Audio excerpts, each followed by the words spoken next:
Maria tukuharĩrĩirie Inoro mĩaraho. Igongona rĩa kũririkana andũ atandatũ arĩa makuĩra mũtino-inĩ wa ndege Mosopu gũtabanio. Arĩmi a iria kaunti-inĩ ya Kiambu gũtetia igoti rĩerũ. Na ayuthi kũrio mahũthĩre nenda cia ũkinyanĩria kũhunjia ũrũmwe.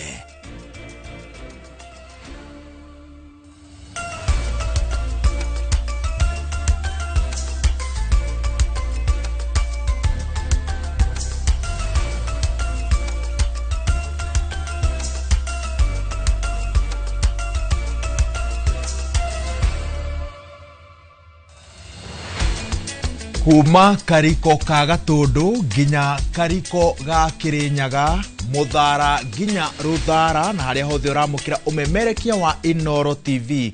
Gatho cia mwanya nĩ gwĩtĩkĩra kũnyitanĩra na ithuĩ mĩaraho ya ũmũthĩ nĩguo tũkũmenyithie mohoro toria tũrathiĩ na mbere na kũmaharĩrĩria.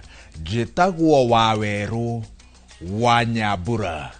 Atongoria matiganĩte na andũ a nyũmba na bamĩrĩ cia arĩa makuĩrĩre mũtino-inĩ wa ndege arĩa nĩ hamwe na mũmbunge wa Emurua Dikir Johanna Ng'eno nĩ manyitanĩire mitha-inĩ ya akuũ kanitha-inĩ wa Africa Gospel Church AGC mwena wa Karen gũkũ Nairobi.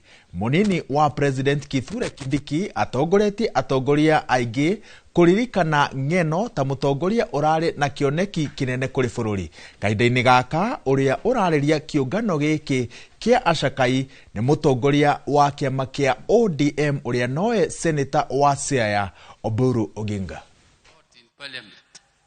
They will respect you if they see a difference. A difference in their life.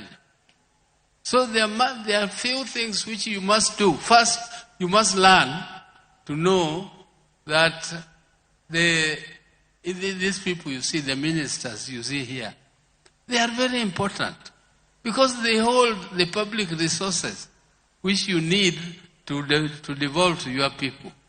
And you cannot just be sitting in parliament there speaking and you don't speak to them. You don't knock the doors. You don't knock the doors and make sure that those resources which are with them they are flowing back to your people. And if they are not flowing, you make sure they flow. But if they flow, make sure the implementation there also happens. They can flow, but then the implementation does not happen. The money disappears in the hands of a few people. And Johanna Ng'eno learned those tricks, and he very quickly grasped the parliamentary practice and how to be close to his people. And I also know Captain Were. Captain Were used to be a pilot for my brother, late brother Rahil. His wife is also from Malego, where my mom comes from, so she's my mom. And they are also a fairly young family.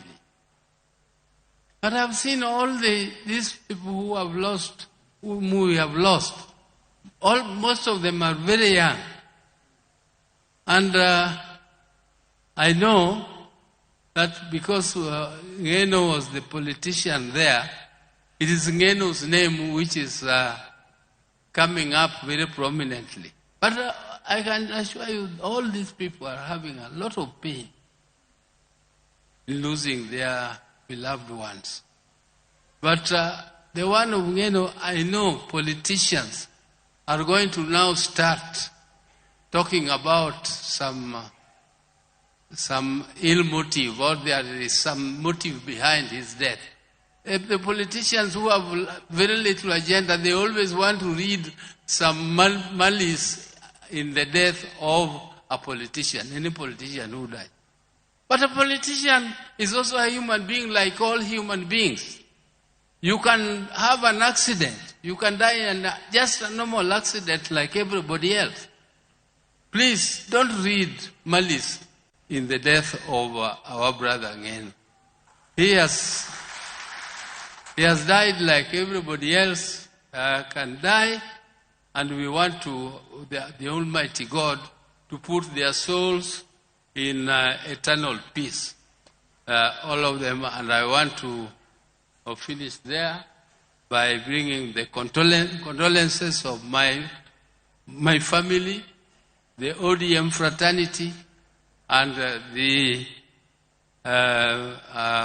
the people I represent of Siaya, as Senator of Siaya. So I thank you very much. Asante. Thank you, Senator Oburu.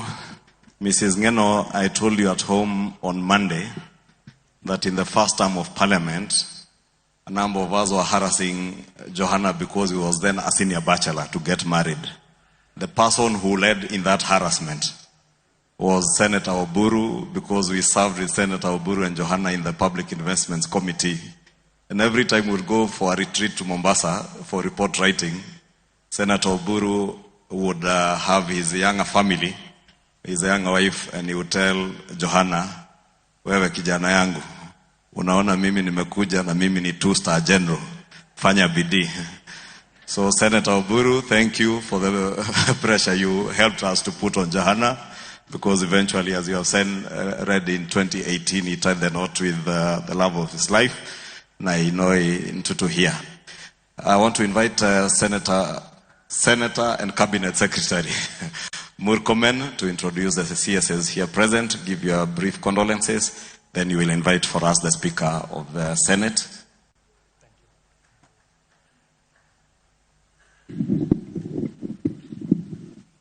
Asante sana. Thank you, Majority Leader. Your Excellency, Professor Kithure Kindiki, the Deputy President of the Republic of Kenya, Right Honorable Speaker, Wetangula, National Assembly, Speaker Jefferson Kingi of Senate, my colleagues, Cabinet Secretaries, Principal Secretaries, Majority Leaders and Members of Parliament, Bishop Langat and the Church Fraternity, the families of our friends, that is Nick, Amos, Captain Were, the families of Wycliffe and my friend Carlos, and the family of our friend and brother Johanna Ng'eno. Ladies and gentlemen, good afternoon. Good afternoon once again. First of all, let me say that this is a very sad day. To have 6 lives in a church like this, this is very painful. And I'd like to send my personal condolences to the families. And before I say a very few remarks, I'd like first to introduce my colleagues whom we serve in the executive. Starting with Principal Secretaries present, please be upstanding. We have a good number of Principal Secretaries who are here. We have the P.S. Arumonyang, Public Works, P.S. Aurelia, Office of the PCS, P.S. Rono, Agriculture, P.S. Mbunya, Public Service, P.S. Finance, Chris Kipto, P.S. Environment, Engineer Ng'eno, P.S. Internal Security, Raymond Omolo, P.S. Education, Professor Bitok, P.S. Lands, again he has been introduced to Korir. We have the Solicitor General present. We have the P.S. Citizen Services, Immigration, Abelio. We have the P.S. Lands. We have P.S. Korir Water, and P.S. Mining, Harim Kimutai. Thank you very much for being present. We also have here my colleagues, Cabinet Secretaries, present. We have, please be upstanding. CS Rebecca Miano of Tourism. We have CS Davis Chirchir of Roads and Transport. And we have CS Defense, Rosalind Soipantuia. And Mr. Deputy President, it will be very unfair if I don't give Rosalind 1 minute to say something. For the simple reason that, unknown to many people, she was very close to Ng'eno. And since I was part of the negotiations that took place in 2022, I know the inside story. and where Ng'eno stood when it came to Soipan. So I'd like to invite her to say something. Your Excellency, the Deputy President of the Republic of Kenya, Professor Kithure Kindiki, speakers of both houses, Honorable Wetangula, Honorable Speaker of the Senate, governors, colleague CSs, the families of our departed brothers, fellow mourners, good afternoon.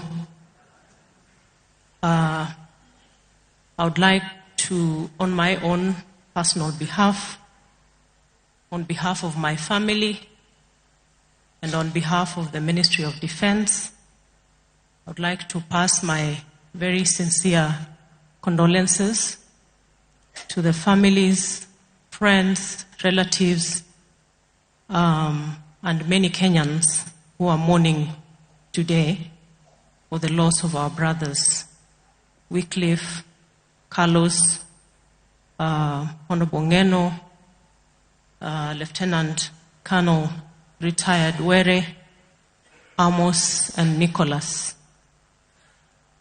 I will not be long because of time, but just to say that Narok County is in mourning for the loss of all these very dear brothers, as well as the military fraternity because of retired Lieutenant Colonel Were. And as Waziri says, I would like to say something very brief about our brother, Johanna Ng'eno. Although I am very well known to all these other young men from Narok County, as well as Captain Were. I have flown with him a few times. We have lost a great leader in Honorable Ng'eno. And to me, he's a friend, he's a colleague, and a brother in so many ways. And unknown to many, maybe many people just know the abrasive side of our brother Ng'eno, but he's a very amiable human being and a serious family person. I don't know if Naya knows, but I have messages of him inviting me to your baby showers. Unfortunately, he always caught me out of town. And I know he moved around with you, even on parliamentary trips, and, you know, I know how a family person he is.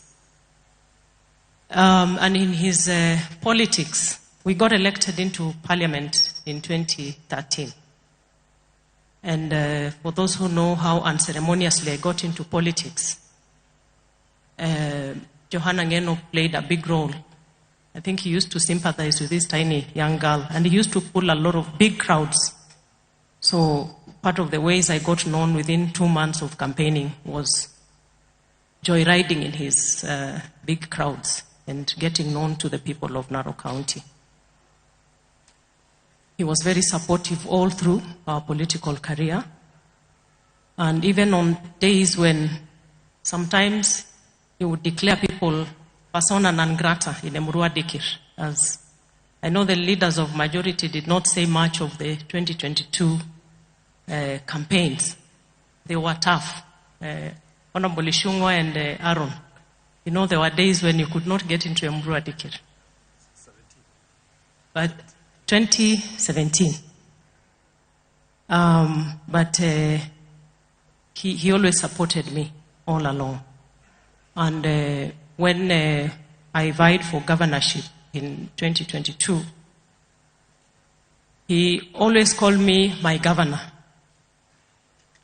while I knew exactly where his heart was. But he would call me his governor, and true to his word, he was always very soft with me. Even when things were hot in Emurua Dikir, I would find my way around. And I think he's a Mkarabati. I don't know what Sudi will say, but I know he's one Mkarabati of politics. Ng'eno. So one day, him and Farouk accosted me in the deputy president's residence in Karen when we were at the heat of campaigns for governorship, and I was vying against his father-in-law, Patrick. So him and Farouk put me in a room and said, we have seen far, and we know you are going to become a cabinet secretary. And knowing who he was and who Farouk is, nikajua hawa wananipanga. So I was very furious with them. I walked out on them. To cut the long story short, when I got appointed, he came back and said, you see, I had a prophecy. So amekuwa akinidai prophecy fees lately. We've lost a great friend, a great leader. We've lost great young people and captain here, and they will greatly be missed in all the various sectors where they served this country.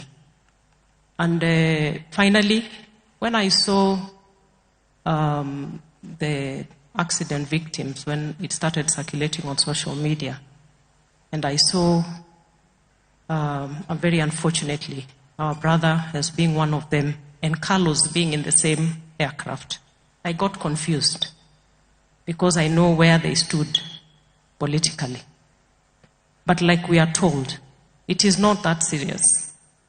When it is politics, we stand on different sides. Let's agree to disagree, but remember, it is not that serious.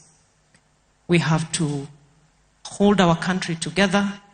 We are brothers and sisters, even if we hold divergent views about things.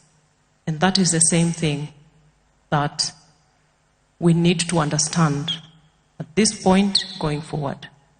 That we can agree to disagree, but keep the peace, each one of us expressing themselves the way they want to. Your Excellencies, this is my church, and I know Bishop will allow me to say, Karibuni Kanisani.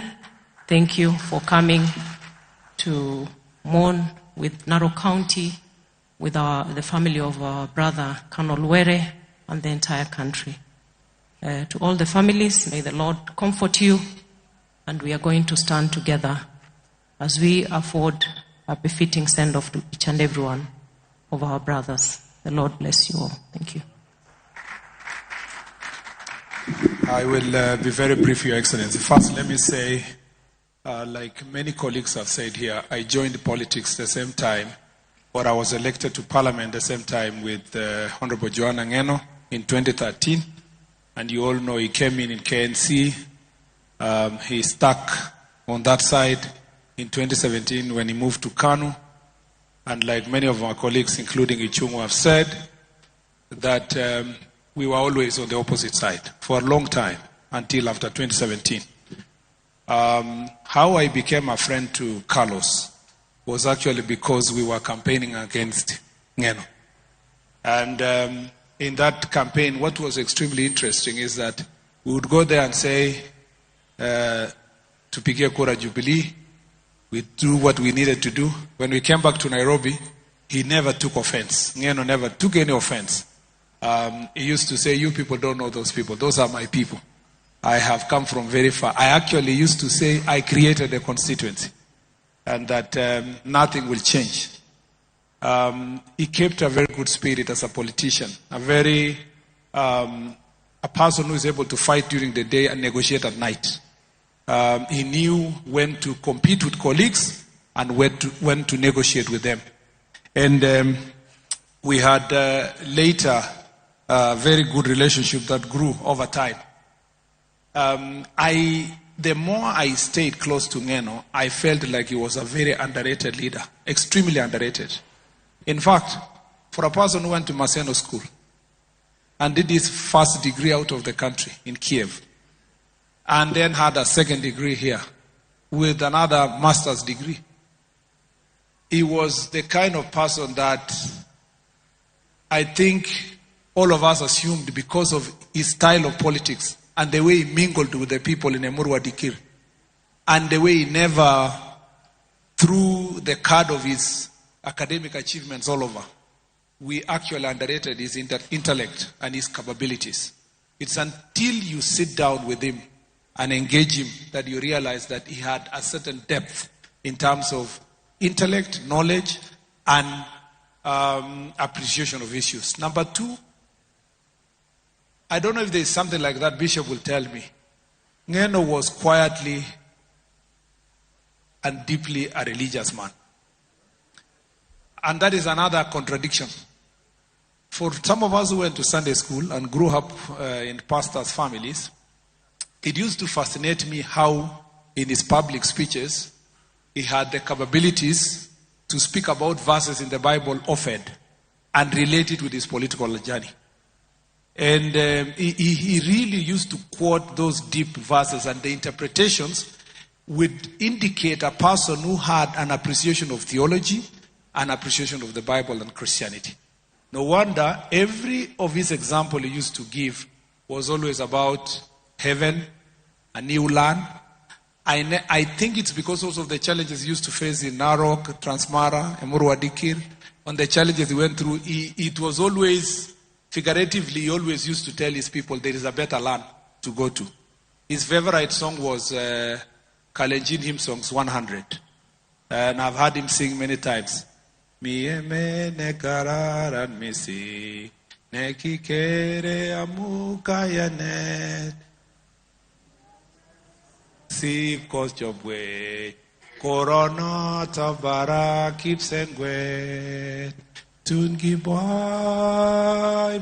You want to pretend there are no Kalenjins here? Kere yeti kimni tunki boy tu yeki kere Jesu. So somehow there was a depth of faith in him that was underrated. And I think he was quietly in communion with God in his life, unlike some of us who publicly professed. Ng'eno, a very interesting issue that has maybe not been captured here, or people fear to say it. He was actually something unique there that was called kingpin. That everybody... So there was this joke all the time. You meet him and he says, you know, I'm the kingpin. And then, so I used to tell him, but who are you competing with? That is an opposed. He once had to explain himself when politics became too much. So he said, they are in the skies, there is a sun, that is President William Ruto. There is a moon, which is his deputy, and there are other bigger stars. So he used to tell us that he's a firefly. You see the firefly, that his kingship is a firefly. So he used to say he glows at night. He's one of those fireflies. And as we think about it, and it was really very interesting. When we think about it, it reminds me the sermon of Martin Luther King Jr. when he preached about Mark chapter 10:35, about the drum major instincts. And he said that, you know, in us, when James and John asked Jesus that they would like to be put on the left side and the right side in their kingdom, it was Jesus who told them that, yes, that is fine, but it has to come through sacrifice. It takes sacrifice and servant leadership to be in my right side or left side. And I think as Johanna said he was a firefly, I think he was right. He was a firefly of justice. He fought for the justice of his people. He fought for land justice. He was a firefly when it came to music. An artist. He really did a lot to raise the stature of the musicians in this country. He was a firefly when he became in his leadership in the committee of housing. He did a fantastic job, as everybody has realized here, has spoken about it here. And therefore, in commemoration of his great job, I want to say that let us go out there and be the fireflies, the servant leadership, be the kingpins and queenpins in your corner to make a difference in every opportunity you are given to make a difference in this nation. Mr. Speaker, DP, I needed to say Carlos is also my friend, a very good friend of mine. The book writes that this book is written that Carlos graduated in 2015. He went from first year 2010 and graduated in 2015. It is not true. He did not graduate in 2015. Carlos went to university in 2010, and in 2015 he left college. But he could not graduate because he had a fee of about $500,000. So in 2023, on 2nd of October, he came to my office and told me, I want to graduate. And I told him, okay, I'll see what to do. Luckily, we facilitated his graduation. On 20th of December, he sent me a picture having graduated with his mother. And he was very happy in appreciation. This man was a very good friend. He was a hardworking person. And I want to say that Carlos, one of the reasons why Carlos did not get a job early, he had told us that he would not want to be a teacher early because he thought he was focusing on his political career. And Were also was very close to me, and I know the family know that. We have gone home, he has come to my place.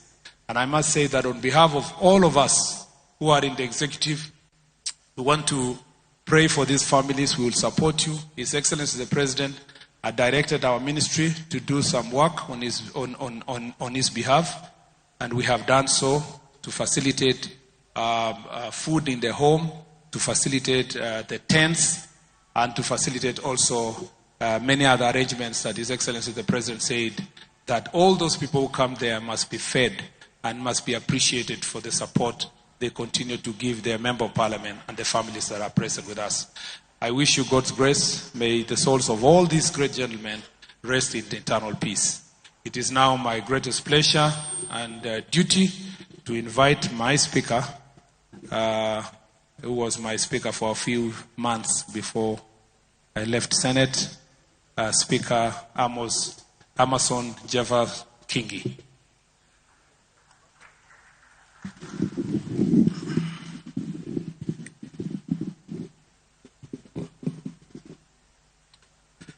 Familia za wenda zake zikiongozwa na wajane, wazazi, ndugu na marafiki, Naibu Rais Profesa Kithure Kindiki, viongozi wenzangu, mabibi na mabwana waombolezaji. Bwana asifiwe. Bwana asifiwe tena. Kwa niaba yangu binafsi na kwa niaba ya familia yangu na kwa niaba ya bunge la Senate, ningependa kupeana risala za rambirambi kwa huzuni kwa familia za ndugu zetu ambao walituacha. Kifo ni kifo, lakini kifo cha ghafla kina uchungu mkubwa. Na bila shaka uchungu huu ndio familia hizi 6 zinasikia kwa sasa. Letu ni kumwombea Mwenyezi Mungu awapatie faraja na bega la kuegemea wakati huu mgumu. Tunajua wazi katika eneo bunge ambalo Mheshimiwa Johanna alikuwa akiwakilisha, wingu la majonzi limetanda mapana na marefu eneo bunge lile. Nataka niwaambie kwamba si nyinyi peke yenu ambao mnahisi uchungu ule. Sisi kama familia ya bunge pia tunahisi uchungu ule, kwa sababu Mheshimiwa alikuwa pia mwanafamilia wa bunge letu. Nimesikiliza wale waliozungumza kwa niaba ya familia hizi 6, na imebainika wazi kwamba wale ambao wamelala mbele yetu hapa walikuwa wanategemewa pakubwa na familia hizi 6. Na kama wahenga wanavyotuambia ni kwamba mti mkubwa ukianguka wana wa ndege huyumba. Bila shaka familia hizi zitayumba, na ndio maana tunamwomba Mwenyezi Mungu apatie nguvu na apatie maswali, apatie majibu yale maswali ambayo mnajiuliza katika fikra zenyu. Uzuri ni kwamba tulivyoambiwa ni kwamba ndugu zetu walolala walikuwa ni watu wanaogopa na kumtegemea Mungu na Yesu Kristo. Na kama vile tunavyokumbushwa katika kitabu cha Isaya 57:2 inasema kwamba wale wanaoenda kwa unyofu huwa na amani na hupata pumziko walalapo mautini. Those who walk uprightly enter into peace.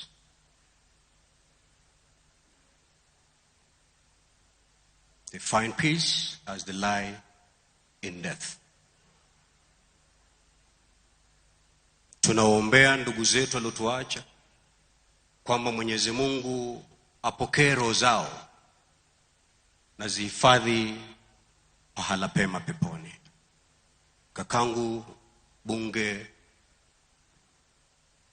Spika wa bunge la kitaifa, karibu uje uzungumze.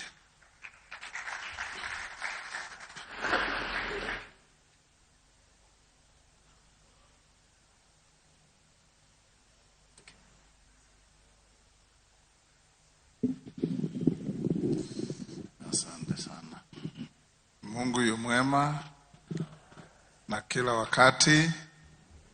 Asante sana. Your Excellency, the Deputy President, my colleague from the Senate, our governors present, viongozi wa nyumba zetu za bunge,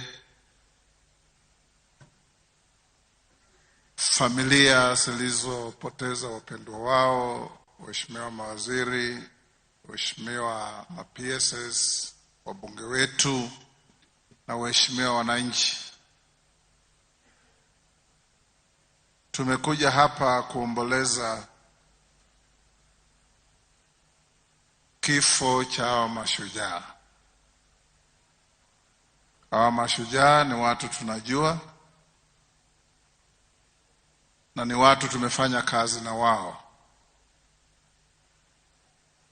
Nilimjua Johanna Ng'eno in 2006 when he walked to my office in Foreign Affairs and told me he wanted to go and compete against Gideon Conchela. In 2007, they had a very bruising battle.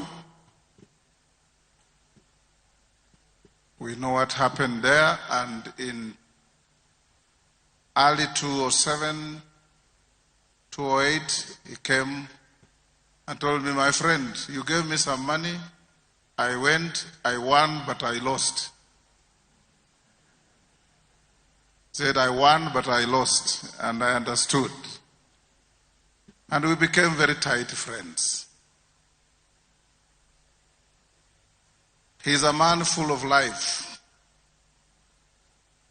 Many times I go to South Rift for functions when our MPs invite us. Mukiwa kwa function, unasikia commotion. Unauliza what is happening, unasema Johanna is coming. And he'll arrive and change the mood of the meeting. That was Johanna. Very, very good person. With a clean heart. Tulimuita siku moja kumwambia a support ndugu yangu Tunai as a candidate for senator. Tulikuwa na hawa kina Murkomen na Ichungwa na Aaron. Akatusikiza alafu akasema, you know, I respect all of you, but this one hapana. Na akaondoka akatuacha. But later he called me and said, you know, mimi nina msimamo wangu. That is him. So Mama, our daughter, the Ndutu family, mama wa rafiki yetu Johanna, tunasema pole sana. Huyu ndugu yetu Were,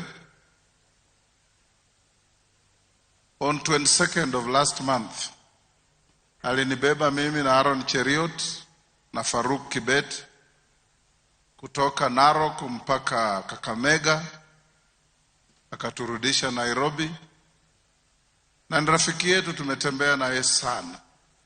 Very diligent pilot. But accidents do happen. It happened. We celebrate their lives. Hawa vijana wengine wote, huyu kijana Murkomen anaitwa Carlos, amewahi kuja kwa ofisi yangu. Tukaongea, and he was a very focused young man. So tukiwa hapa leo, waheshimiwa, ni kuwaaga wa ndugu zetu. Inatukumbusha siku ile tulienda Marsabit baada ya kupoteza wabunge 6. Godana, Ngoyoni, Guracha na wengine, Sasura, Mirugi. When in a stroke of one accident, a tragedy hits the country. We pray to God that all their souls rest in eternal peace. Bishop Langat, we thank you for your homily and the good message you passed to us.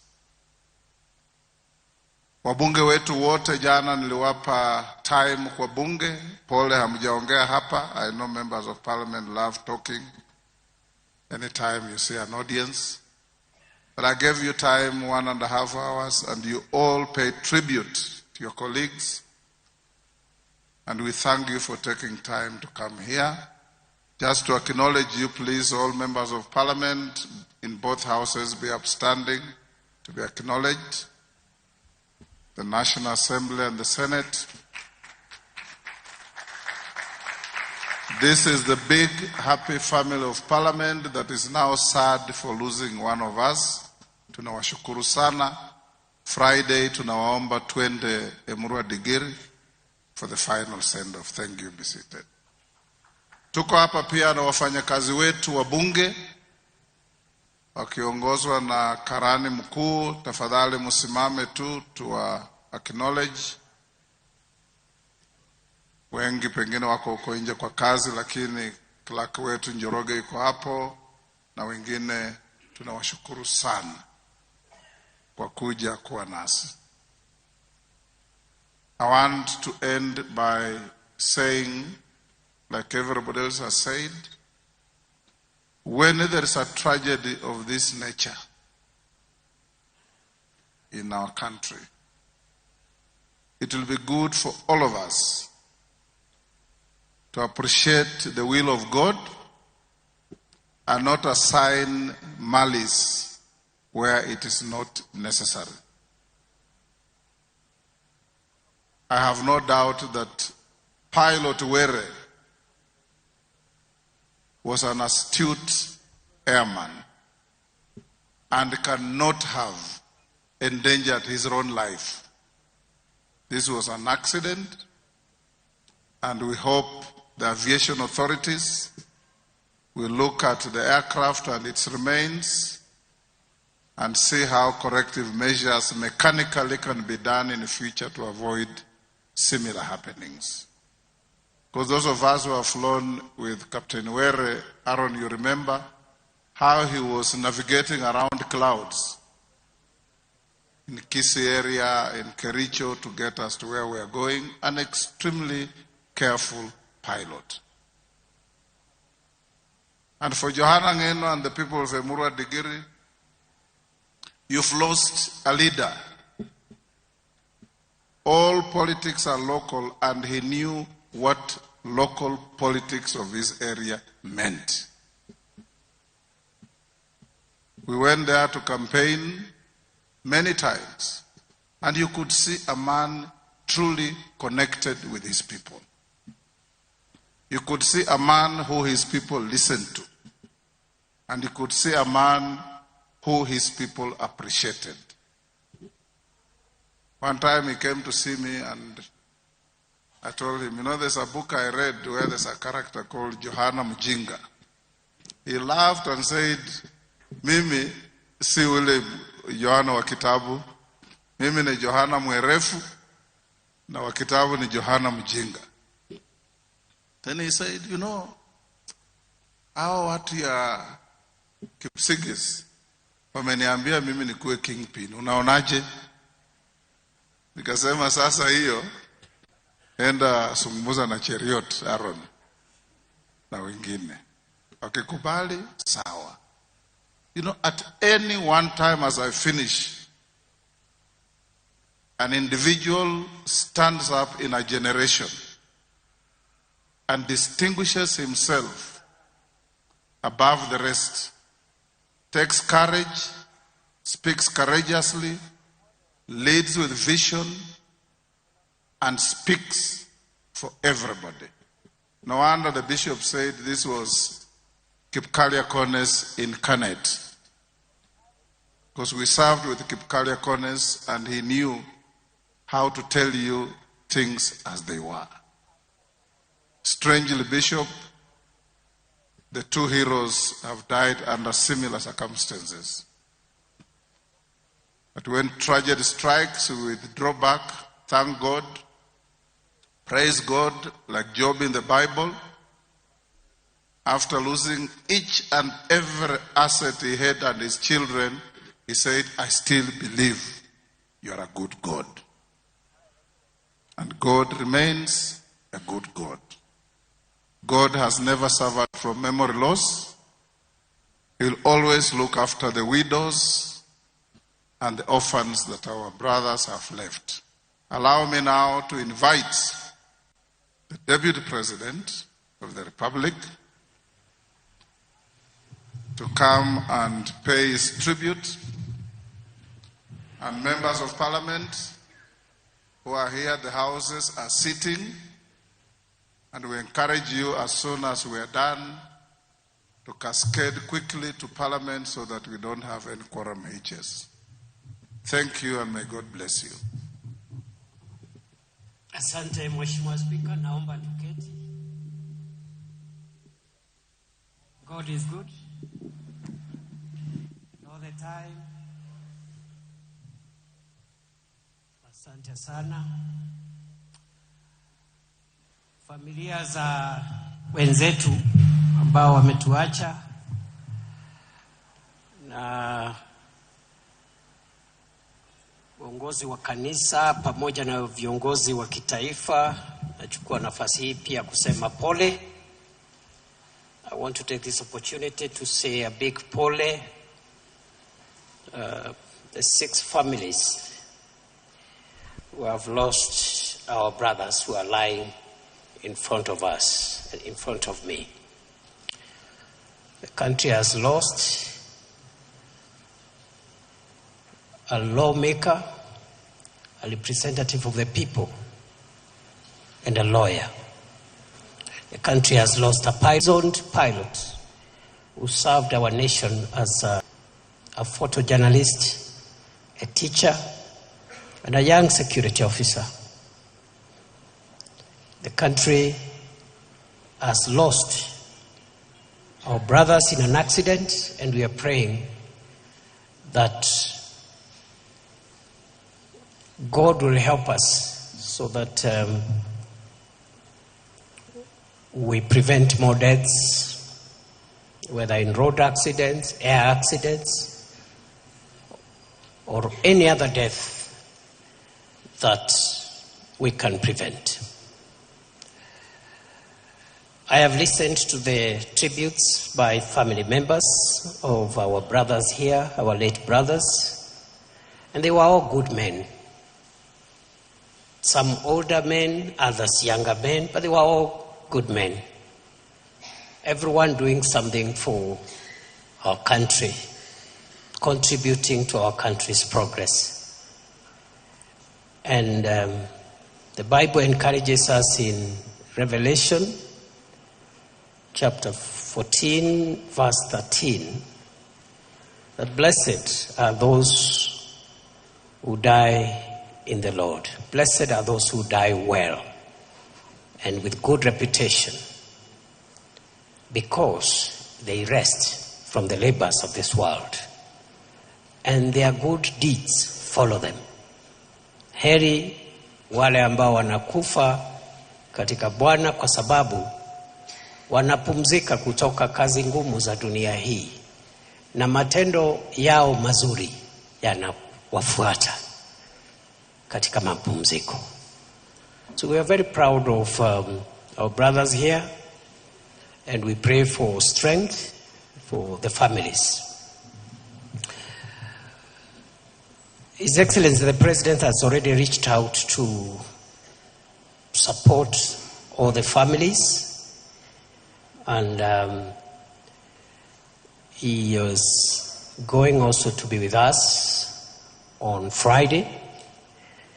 And even after this event,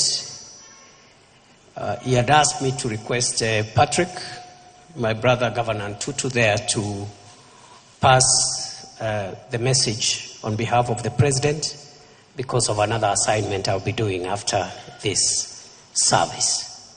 So we are together and we support you. Second thing is to say that for all those 6 families, I have listened to the various requests for support beyond the immediate support.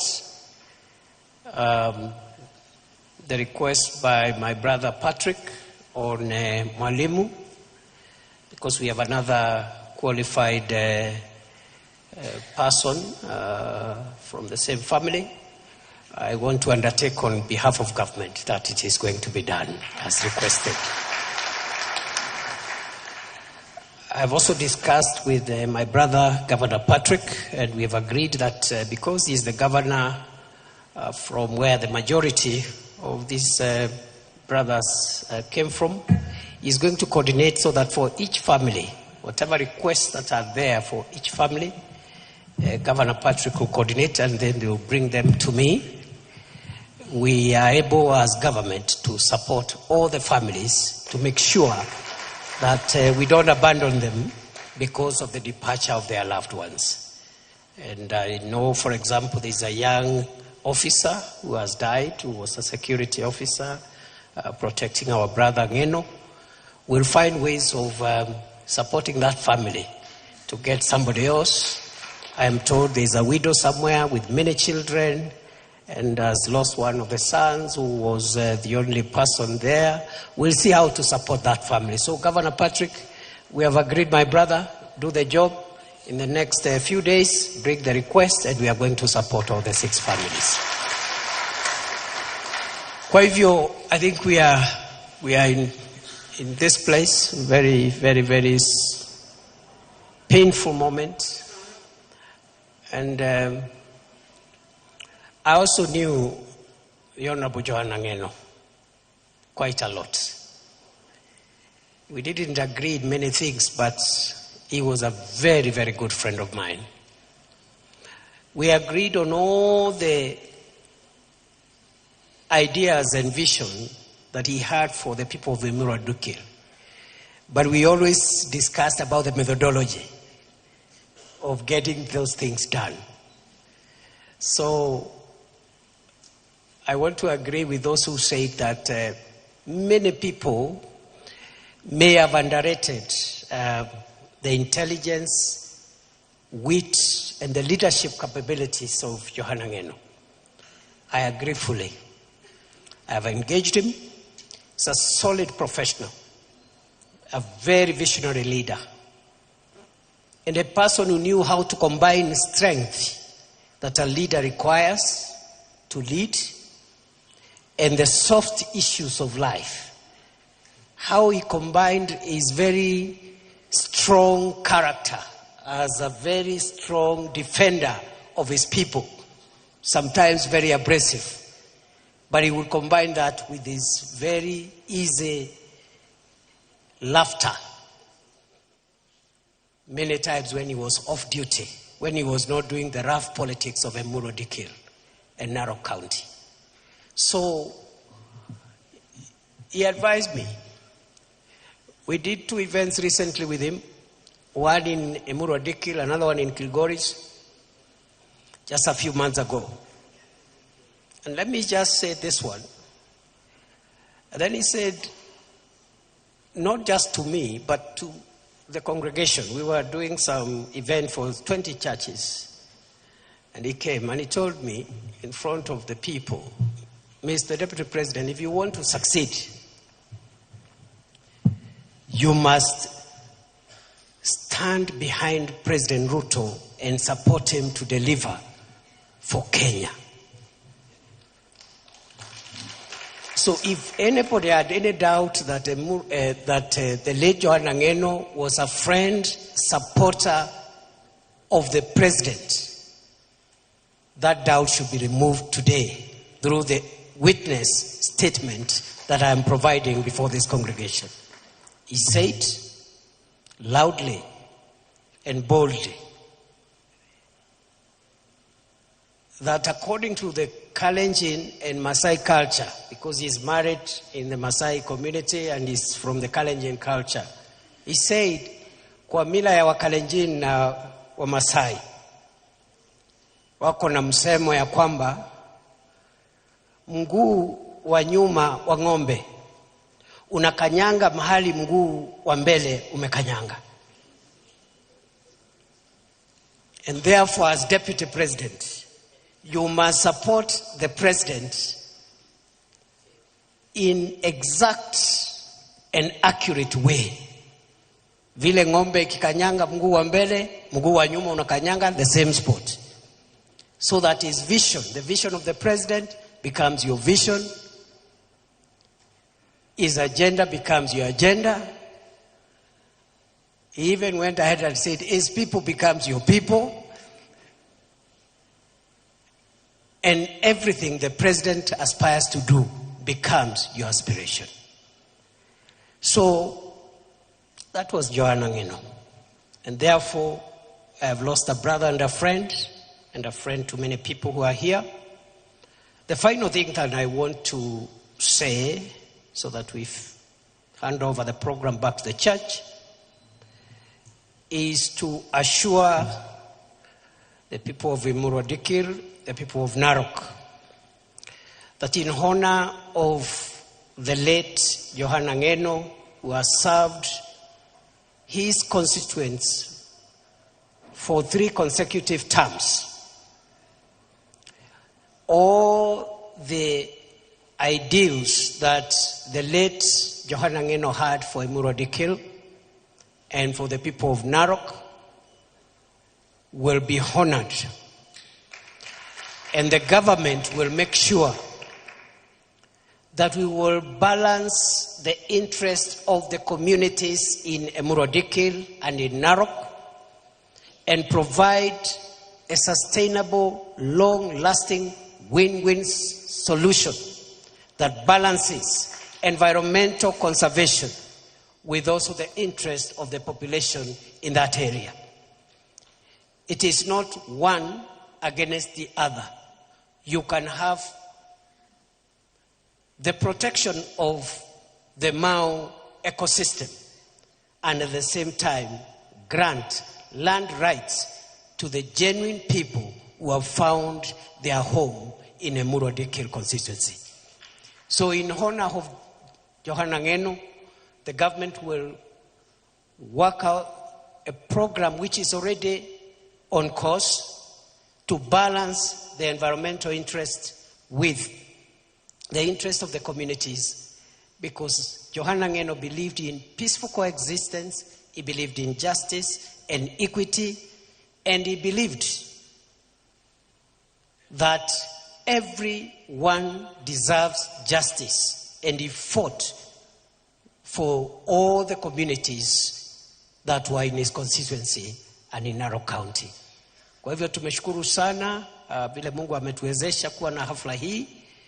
Tunaomba ya kwamba mtusamee kanisa, saa ingine tunaongeanga watu wengi na tunaongea sana. Lakini tutaendelea tu kujirekebisha, ndio tufupishe maneno, tupatie heshima familia waliofiwa.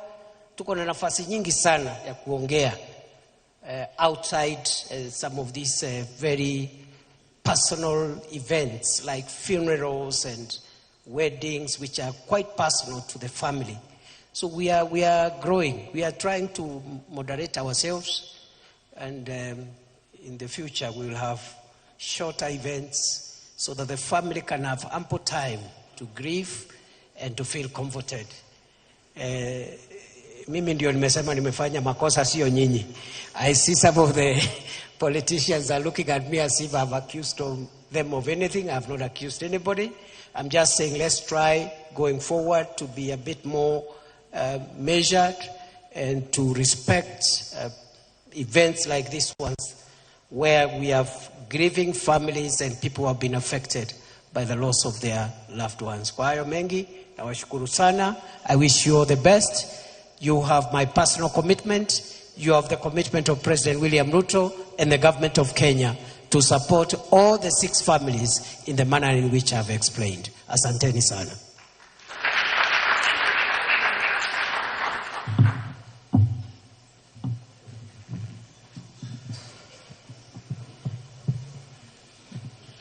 Thank you. With your courteous permission, Your Excellency, may I request that we be seated.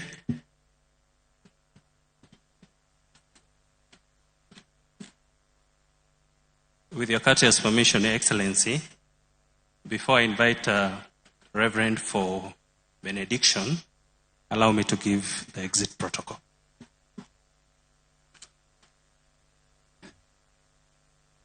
Because of the interest of logistical issues, we'll allow the bodies to leave through this exit, then the leaders to exit through the main door. So, I request Reverend just come.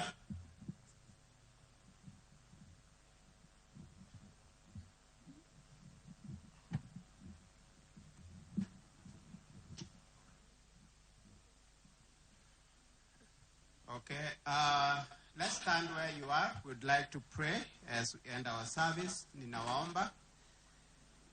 As we pray, I'm going to pray the words of Numbers chapter 6, verse 24. It says, "The Lord bless you and keep you. The Lord make his face shine on you and be gracious to you. The Lord turn his face towards you and give you peace." And we pray, Lord, as we leave this place, may your peace that surpasses all human understanding guard the hearts and minds of the family members, members of Parliament, members of Senate, the government of Kenya, the constituent members of Emurua Dikira and the nation of Kenya, even in the season of mourning. We pray for comfort that comes from you. In Jesus' name we pray. Amen. While we remain standing, we'll allow the bodies to leave first. May I request all the pallbearers kindly to find your way to where the coffins are. We'll start with the arrangements as it is. The body of the late Wycliffe Kiprotich, followed by the body of the late. Nĩ igongona rĩa kũririkana mũmbunge wa Emurua Dikir Johanna Ng'eno na arunake atano arĩa makuĩrĩire mũtino-inĩ wa ndege kũrĩa mwena wa Mosop makiuma magongona-inĩ matiganĩte, rĩmwe rĩarĩo arĩ kũnyitanĩra na ũmwe wa aini megatũ rũrĩrĩ-inĩ rwa Kalenjin, na thutha ũcio ndege ĩyo ĩkĩgwa mũtino-inĩ wa ndege na othe magĩkua. No mathiko nĩ ma mũthenya wa Juma, na igongona rĩu nĩrĩo rĩatũrĩra mathaa maitũ ma mohoro mangĩ ngũcoka namo na njĩra ya matemo wona ciehanda thaa 10. Handũ-inĩ handũ rothe twanyitanĩra nao gũkũrehera ũmemerekia ũyũ, gĩa na mĩarahũko mĩega. Njĩtagwo Wawerũ wa Nyambura.